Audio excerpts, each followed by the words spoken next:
have been at ISC for, I believe this will be my 8th year at ISC.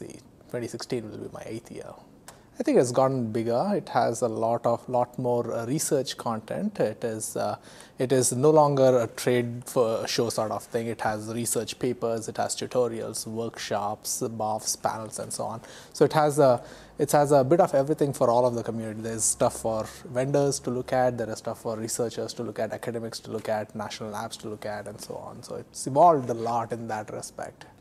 I have served at ISC in different roles. I have been a tutorials chair for a few years, I think 4 or 5 years in the past.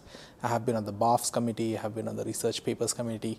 For 2016, I'm the deputy papers chair, where I'll be helping Jack Tungara to deal with research paper submissions and making selections for what will be presented at the conference. This year we have revamped the entire papers process.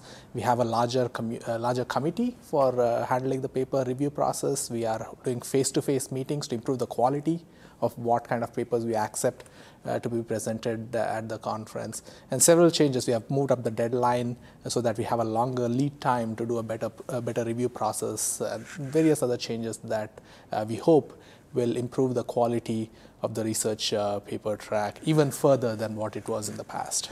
2015 has already been a great success with respect to the research papers and the research program itself, but 2016 we are hoping will be a major step forward to bring some of the best state-of-art research work going on in high-performance computing and supercomputing to the researchers and academics and vendors who will be attending the conference. So there'll be a lot to look forward to.